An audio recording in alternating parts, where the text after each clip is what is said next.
What time of the day do you get up at? I get up at 5 o'clock every morning, and I then come in here, obviously. I got up a little bit earlier over the last few days because of the snow, schnockta. I also have the Aircom, or Air as it's called now. They ring me up. You do asterisk 55 asterisk 0500 hashtag. Oh, that's the time. And that's the 5 o'clock in the morning thing. And the phone is on the other side of the bedroom, so I have to actually literally jump out of the bed, go over and get it. But would your wife not kill you every morning? The phone's going off. No, and there's phones in all the kids' rooms as well, and they all go off as well, but they just don't hear them. Anyway, I just noticed the other day when I answer the phone, you hear Conor Mullen, who lives out my way, and I know him, and he actually used to go out with my wife when they were kids, right? You know, so that's the first voice I hear is my wife's former boyfriend. So when you lift, I lift up the phone and it says, "This service will be ending on the 26th of something March, I think it is." So this thing, I don't know what I'm going to do. So you've had this for how many years? I've had it since 1980 something. Oh my God! So every day, sort it out. Yeah, so it's gone. Obviously, people are using their iPhones and their. Well, hang on. What about who wants to volunteer? Who wants to be Ian's wake-up call every single day? 087 4100 102 5 a.m. I feel more sorry for Conor Mullen. His paychecks are going to end very soon. What about a Dempsey's Den special reunion? I was just thinking about that the other day. I was thinking of a kind of a Ricky Gervais style one. You know the one he did about the guy in the home?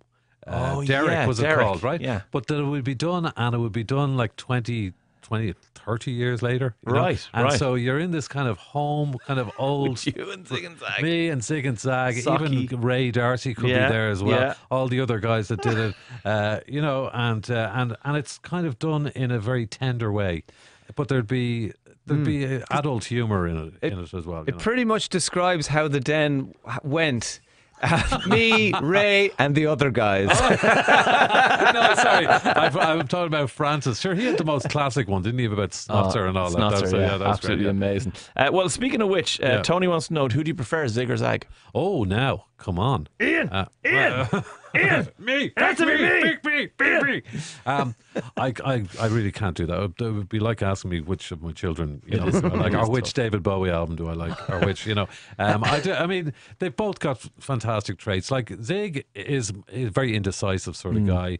You feel for him, you feel you want to advise him, you want to help him along. Zag is more sure of himself, but gets it wrong more than like Zig. I remember Zig was thinking of buying a portable CD player when we were working on Dempsey's Den. Right. And by the end, when I left, he still hadn't made up his mind.